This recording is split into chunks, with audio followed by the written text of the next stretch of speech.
Before the Abyss was taught how to process and transform larvae into demons, indeed before larvae even existed or the idea of mortal life had been conceived, it was rife with foul life.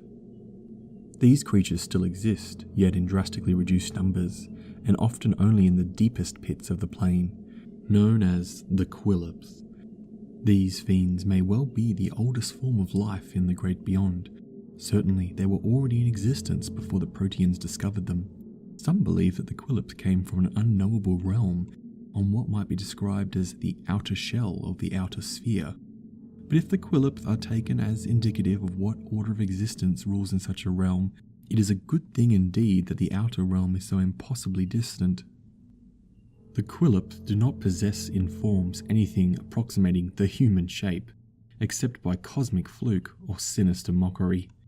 In their twitching, squirming visages, the mad might be making comparisons to life's most primeval shapes: spiders and cephalopods, insects and worms, and even baser forms of life. What this might imply about these lower forms of life has disturbed philosophers for ages, and it is not a train of thought many enjoy lingering upon. Since the rise of mortal sin, the rules of the Abyss has passed from the Qlippoth to much more fecund demons. When the Abyss first learned how to transform mortal souls into demons, the resulting explosion of demonic life culminated in a violent and destructive war with then rulers of the Abyss, the Qlippoth. For unguessed millennia, this war raged across the countless layers of the Abyss. The Qlippoth had the advantage of knowing their ancient realm, and as a general rule were individually more powerful than most demons. But the demons had numbers on their side, and as the demons continued to win battle after battle, new powers among their kind rose: Balor Lords, nascent demon lords, and eventually demon lords themselves. Over time, Qlippoth were hunted to near extinction on the upper layers of the Abyss, and were forced to retreat deep into the realm's darkest and most remote realms, to places even the demons feared to tread. Here, the Qlippoth have festered and lurked for ages. None can say how many Qlippoths survived that ancient war, for none can know how deep the Abyss goes. The Qlippoth dwell in these darkest pits, periodically emerging to do battles against their hated demonic foes. Yet their wrath is not limited to the demonic host. The Qlippoth know that the daemons played a role in teaching the Abyss how to birth demonic life, and their war with the denizens of Abaddon is one fueled by a more driving need to punish than any need for survival. Yet as the eons have worn on, the Qlippoth continue to realize that the true enemy is not a fiendish race, it is mortal life itself. For as long as mortal life continues to sin and die, the Abyss can continue to birth demons into its pits and rifts. The destruction of sin, by changing the way mortals live, would halt the demonic growth, yet the Qlippoth have no concept of how this goal might be achieved. To the Qlippoth, only the murder of all mortality can suffice. As a result, all Qlippoth possess within their minds a burning hatred of mortal life, particularly humanoids, whom they know to be the primary seeds of sin. When a Qlippoth is conjured on the material plane, it seeks any way to escape control in order to maul and destroy humans. They have a particular hatred of children and pregnant women, and if given a choice between harming someone already dying or close to death and someone at full life ahead of them, they will always attack the latter, save for a rare case when the death of an elder or a dying loved one might result in a chain reaction of death among the young. When called via a spell, an evil creature actually has a more difficult time securing a Qlippoth's service due to the scent of sin that smells of the promise of more demons below. Promises of a chance to kill humans or the sacrifice of children or pregnant women can be used to coax them into cooperation. However, the moment it shakes off its shackles, it will attempt to end the lives of as many mortals as it can find, seeing it as a chance to cut the Abyss's supply lines.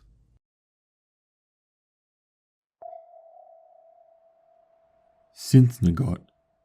This six-legged horror has a spider's face and a fibrous stalk growing out of its back, a stalk ending in a snapping mouth. The synth is a foul fungal parasite that grows and thrives within the corpses of small animals. The fungus transforms the host corpse in hideous ways, adding legs or rearranging features. A rat might gain an extra pair of legs, along with an insectoid visage, while a cat might lose all of its legs and its fur and gain the body of a snake. The only thing that all synth have in common is that they have a long stalk of fungal material that extends up from the creature's body, ending in a surprisingly strong set of fanged jaws. A synth without a host body appears as little more than a foul-smelling puffball the size of a human's fist. Without a host, the synth is about 20 inches long and weighs 10 pounds. A particularly vile spellcaster may have a synth as a familiar. To do so, they simply have to take a normal animal that they may have as a familiar and infuse it with the spores of a synth. Then they will have a loyal abyssal minion. The spellcaster better remember to not have any dealings with any demons though, lest the synth turn on them. Shakti. This pale creature has 4 suckered arms that end in pincers. A gnashing maw gapes in its head between its 2 staring eyes. Shakti are masters of mind manipulation, capable of seizing control of the thoughts of others and charming them into docile allies. They invade other realms in slaver bands, seeking out creatures to capture alive and return to the abyss as charmed slaves. The fate of those poor souls is unknown, but likely has something to do with the Qlippoth drive to reclaim the abyss as their own. Although Shakti lack proper hands, it is capable of performing incredibly dexterous manipulations with the pincers at the tips of its tentacles. It cannot wield typical weapons in these pincers, but it can utilize magic items like wands, rods, staves, and the like. The Shakti are fond of wands in particularly those that create mind-affecting effects that are easy to inflict on victims with their brain cloud ability. Shakti's body is egg-shaped with a mass of about 8 feet long. Its tentacles are 8 feet long as well, and the whole creature weighs about 900 pounds. Neogoth. This appears to be a mass of floating intestines tangled around a fanged mouth. The tips of its coils also end in toothy maws. The Neogoth's role in the abyss is that of a scavenger.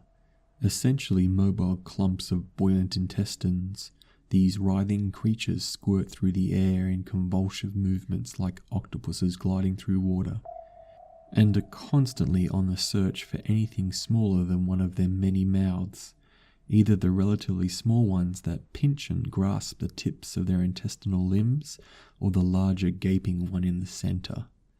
They can subsist on the waste and filth left behind by other denizens of the abyss, but particularly enjoy feeding on still living creatures. Despite their seemingly lowly role in the abyssal ecosystem, the Neogoths are far from stupid beasts. Most are nearly as intelligent as the average human and are capable of solving relatively complex problems when it comes to securing their next meal. As outsiders, Neogoths do not need to eat to survive, yet this does not exempt them from their hunger. A Neogoth that goes longer than 12 hours without a meal becomes increasingly violent and erratic. Such a starving Neogoth typically fights to the death when a prospect of food is made available to it, and even may resort to self-cannibalism, drinking its own spurting digestive juices from its wounds in a nauseating display.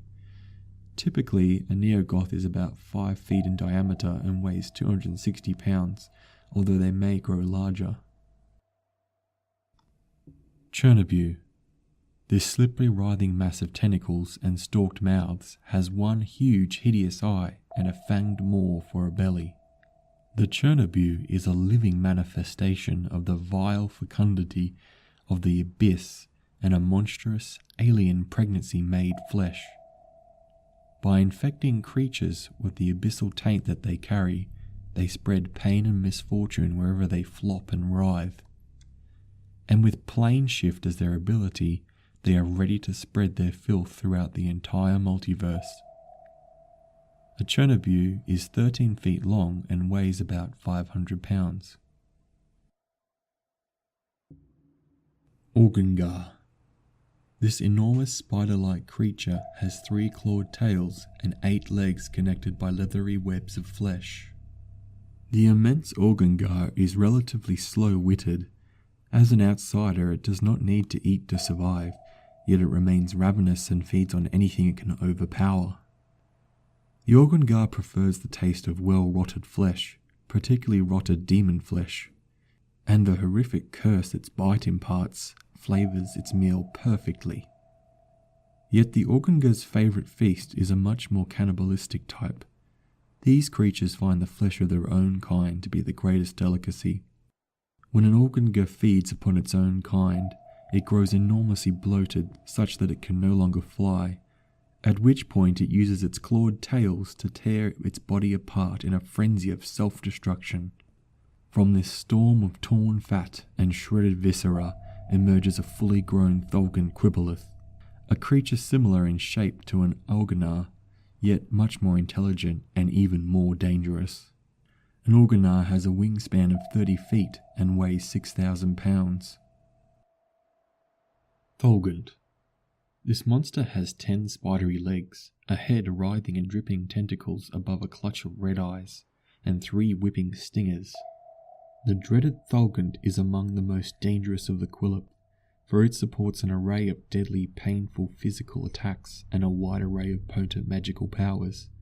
Born from the cannibalistic orgies of the Organar, each Thulgan exists for one purpose only, the eradication of all demons from the abyss. Yet Thulgans do not spend all their lives hunting and destroying demons. They rule horrific hives in the abyss populated by all manner of hideous minions, many of which are bound in servitude via mind control spells or binding spells. These Qlippoth are fond of decorating their lairs with petrified or enstasied victims of great power. The more powerful the victims, the greater the prestige held by the Thulgan. The ifavos. This immense creature has 4 bat-like wings and a spherical body. Red eyes peer from all sides and 2 huge claws dangle below. The most terrible of the Qlippoth, with the exception of the Qlippoth lords, is doubtless the immense ifavos. Believed by many to be a singular entity, a unique Qlippoth so abhorrent that even the abyss cannot bear to allow more than one to exist at any one time. The ifavos is often encountered attended by numerous Neogoths that squirm all over its body or under its bulk, feeding upon the wastes and fragments left behind by its shuddersome passing. These Neogoths are invariably other creatures that the ifavos has absorbed and remade. They represent one of the most heinous fates that could await the would-be explorers of the deepest abyssal rifts. The ifavos crusades against the demonic scourge, but the monster does not limit its attention to seeking out and destroying demons in preparation for the return of the abyss to Qlippoth rule. Instead, the ifavos has the ability to shift among the various planes of the multiverse, and it often travels to the material plane worlds to systematically scour realms clean of mortal life, thus ensuring that these worlds can no longer provide the raw materials, sinful mortal souls, the abyss relies upon to create new demons.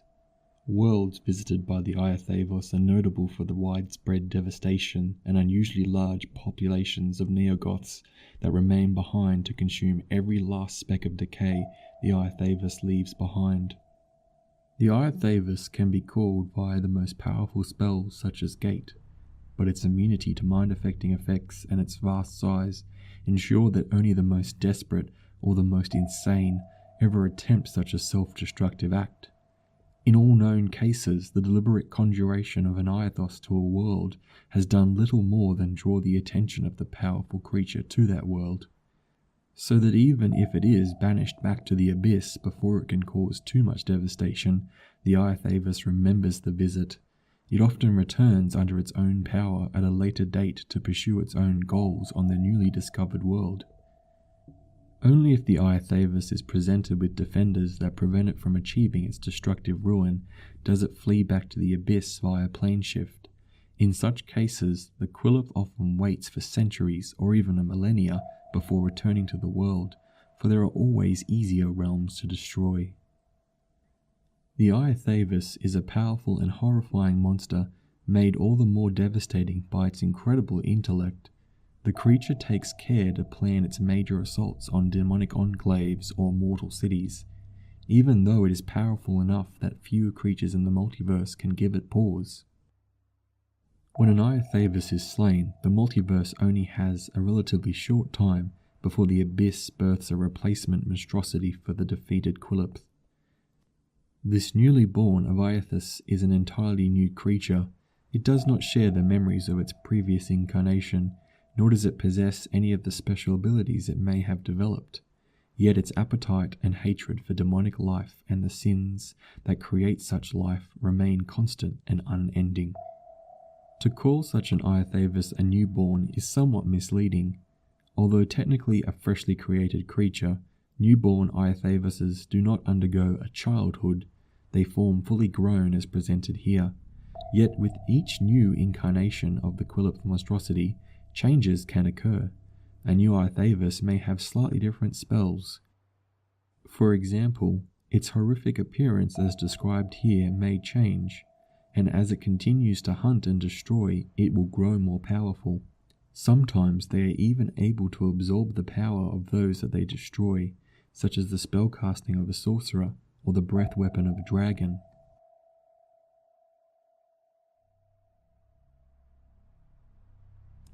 Check the description of this video to find some stat blocks for these unique monsters for your next 5th edition game.